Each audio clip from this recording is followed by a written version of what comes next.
Welcome, everyone. It's time for In the Trenches. Eagles insider Dave Spadaro along with the Hall of Famer Brian Westbrook. And we've got no choice. We've got to dissect what happened on Sunday. The Eagles losing 48-7 to the New Orleans Saints. No answers for Drew Brees, no answers for Taysom Hill, no answers for Ingram and Kamara and Michael Thomas, and name it.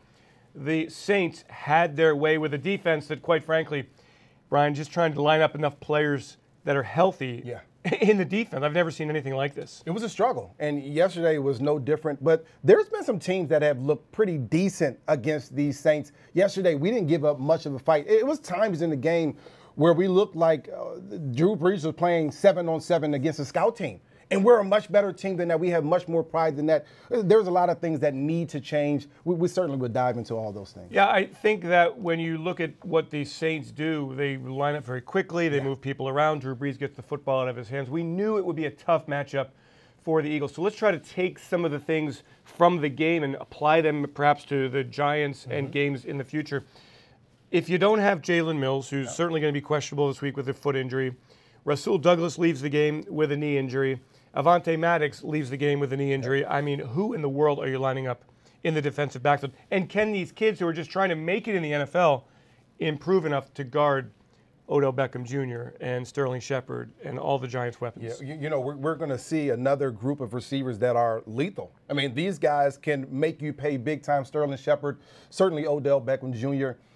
You know, for our defense, we're going to have to me, especially if you're paying so many second, third, fourth team guys that you're getting off the streets, you have to find some base defense that says, okay, the worst case scenario is that we allow them to catch the ball in front of us and then we come up and make a play. Well, what we saw this week with Drew Brees was the most accurate quarterback in NFL history, making plays to Alvin Kamara, getting the ball to Mark Ingram, Mike Thomas, who's been a beast all season long. And unfortunately, our defense was having problems lining up.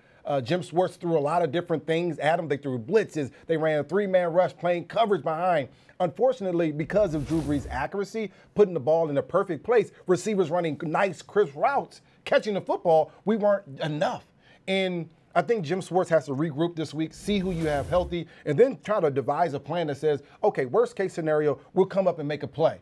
We're not going to allow these guys to get behind us. You know, one of the things that I really wanted to see on Sunday against the Saints was Sidney Jones playing on the outside, coming back after 3 games missed because of the hamstring injury. And he didn't look comfortable. No. He didn't look confident. He didn't look aggressive.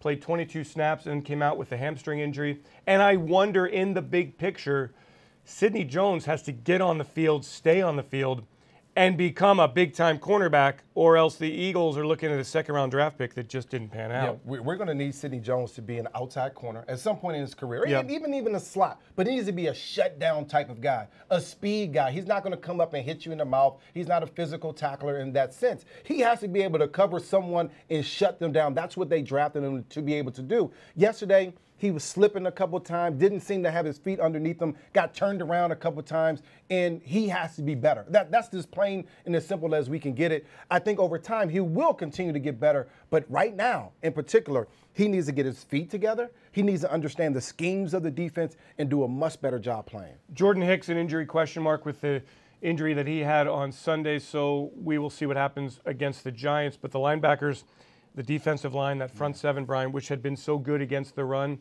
giving up 173 more yards on the ground.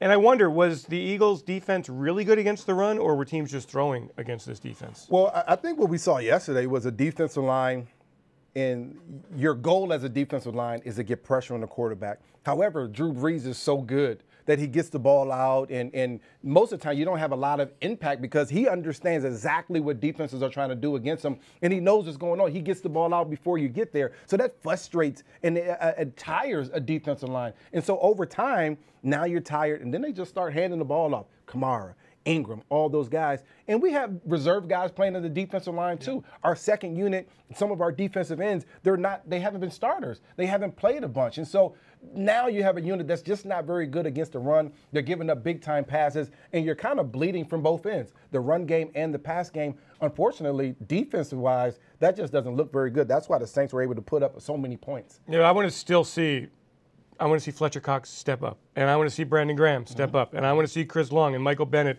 and all the investment that the Eagles made in the D-line. And I know T.Y. McGill's getting reps, and I know that the Eagles are not experienced at some point here deep in the reserve. But the frontline players, no impact yesterday. It had no impact. I think what we saw last year, we had 7, 8 guys in their rotation that gave those frontline guys opportunity to rest. Now you're seeing guys in the second year, they're not being as productive. And because of that, our frontline guys, our starters, aren't as productive because there's not very much depth there. We have to be better. We know that Fletcher Cox, every single game, is going to get double teamed. We know that. We know that he knows that going into the game. We need him to be that MVP defensive candidate that we know that he can be. That happens every single day, starts in practice. Yeah, it's just I've never seen a defense decimated by injuries like this. Jim Schwartz really hamstrung with his schemes. What can you do when you've got Chandon Sullivan and Devontae Bosby out at the corners? No offense to them. They're just trying to establish themselves as NFL players. You can't mix up your coverage. You got to keep it as straight and simple, and that's why they played so much man defense on Sunday. And a good veteran quarterback, a Hall of Famer like Drew Brees, that's what you want. You want to, against that guy, you want to change things up, be multiple, do a lot of different things. And I'll tell you this, Jim Schwartz, to his credit, did that in the first quarter. He still was getting beat because their receivers were making plays. Drew Brees was throwing the ball, connecting with accuracy, putting the ball in the right place. That's something that Carson has to work on. It's just going to be tough to do because you have so many injuries to line up and play exotic defenses. Even if you have a team coming in the Giants that's not great, but they do certainly have some players. 546 yards allowed Drew Brees, 11.9 yards per pass attempt. That is alarming. That is whopping. And let's hope for better days. The Eagles need it if they're going to make a run in the NFC East. That's our In the Trenches. Brian Westbrook, Dave Spadaro, thanks so much for watching.